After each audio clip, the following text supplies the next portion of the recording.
Oke, kali ini kita bakal bahas sebuah kisah tentang sangkar.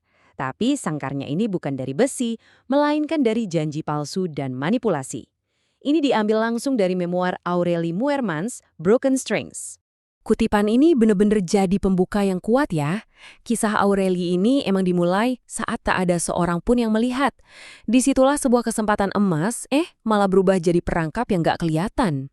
Oke, jadi kita mulai dari awal ya. Bayangin, ada seorang gadis remaja, Aurelie namanya. Dia pendiam, latar belakangnya sederhana. Pas pindah ke Indonesia, dia malah nemuin bakat yang luar biasa. Coba deh lihat perkembangannya. Cuma dalam 2 tahun. Dari yang tadinya cuma menang kompetisi, sekarang dia jadi tulang punggung keluarga. Di usia 15 tahun, dia udah jadi profesional. Tapi di balik itu semua, dia sendirian, terisolasi. Dan kondisi ini jujur aja bikin dia jadi target yang empuk buat orang yang pengen ngontrol. Nah, disinilah ceritanya mulai berubah.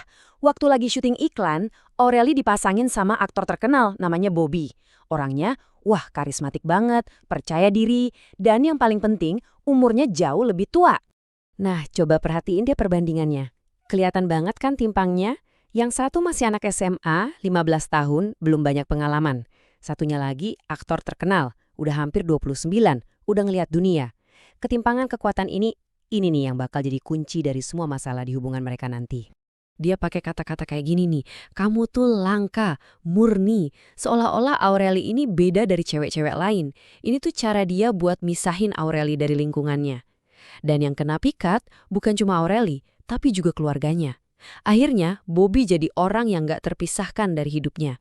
Tapi Aurelie ini pintar. Dia coba bikin batasan yang jelas. Dia bilang, oke, kita pacaran, tapi nggak lebih dari ciuman ya sampai kita nikah nanti. Batasan ini kan penting banget buat dia.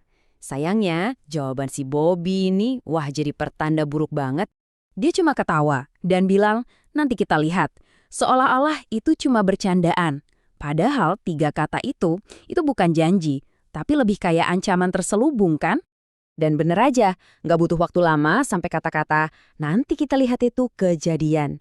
Sifat aslinya mulai kelihatan. Pesonanya yang menawan itu mulai luntur, diganti sama rasa cemburu dan marah-marah cuma karena masalah sepele. Contohnya nih, cuma karena Aurelie ketiduran di mobil pas dianterin pulang abis syuting malam-malam, dia ngamuk. Citra romantis yang dia bangun langsung hancur. Yang keluar malah amarah dan rasa seolah-olah dia berhak atas segalanya. Dan dari situ, muncullah aturan main yang baru. Aturan-aturan ini, kalau kita lihat, tujuannya cuma satu. Bikin Aurelie terisolasi, ngerasa bersalah terus, dan hidup dalam ketakutan. Pelan-pelan, dunianya jadi makin sempit, sampai isinya cuma Bobby doang. Dari sini, situasinya makin parah. Batasan-batasan pribadi Aurelie yang paling dasar mulai dihancurin. Satu persatu secara sistematis. Prosesnya benar-benar mengerikan dan terencana. Dan ini bukan cuma terjadi sekali ya, ini jadi sebuah siklus. Polanya selalu sama, diulang terus-menerus. Tujuannya apa? Ya buat bikin dia capek, sampai akhirnya bilang enggak itu rasanya lebih sakit daripada nurutin kemauannya. Puncaknya, ya di sini. Dan yang paling parah, setelah itu dia malah janjiin pernikahan. Jadi kekerasan itu dibingkai ulang, diputar balikan, jadi semacam komitmen. Dia bilang ke Aurelie kalau dia itu miliknya sekarang. Dan Aurelie harusnya beruntung karena dia nggak ditinggalin.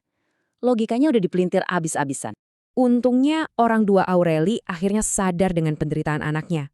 Mereka langsung turun tangan, maksa mereka putus dan ngelarang Bobby buat ngehubungin Aurelie lagi. Tapi si Bobby nggak nyerah gitu aja. Dia pakai taktik yang namanya emotional blackmail atau pemerasan emosional. Dia ngancam mau bunuh diri, biar Aurelie kasihan dan mau ngehubungin dia lagi. Begitu dapat kontak, rasa takut itu dimanfaatin lagi buat ngejebak lebih dalam. Dia minta foto telanjang sebagai jaminan. Sempat ada masa tenang sebentar, tapi itu nggak lama. Gara-gara seorang teman yang berniat baik tapi salah langkah, Bobby dapat nomor baru Aurelie. Dan kali ini, dia balik bukan buat memohon. Tapi dengan ultimatum baru yang jauh lebih mengerikan. Yang sasarannya bukan lagi Aurelie, tapi orang-orang yang paling dia sayang. Ancamannya naik level, bukan lagi ngancam bunuh diri atau ngancam nyebarin foto. Sekarang ancamannya langsung ke nyawa orang tuanya. Ini benar-benar jadi titik di mana semuanya berubah jadi jauh lebih gelap. Karena ancaman ini, Aurelie jadi tawanan. Dia nurut sama semua kemauan Bobby. Dia bilang sendiri rasanya kayak jadi mayat hidup. Satu-satunya harapan dia tinggal satu, hari ulang tahunnya yang ke-18. 18 tahun. Angka yang harusnya jadi simbol kebebasan. Usia di mana seseorang dianggap dewasa secara hukum. Usia di mana perlindungan orang tua secara legal berakhir. Dulu, dia pikir ini bakal jadi hari penyelamatannya. Tapi di hari ulang tahunnya yang ke-18 itu, nggak ada perayaan, nggak ada kebebasan. Yang ada cuma satu pesan singkat. Naik taksi, aku tunggu.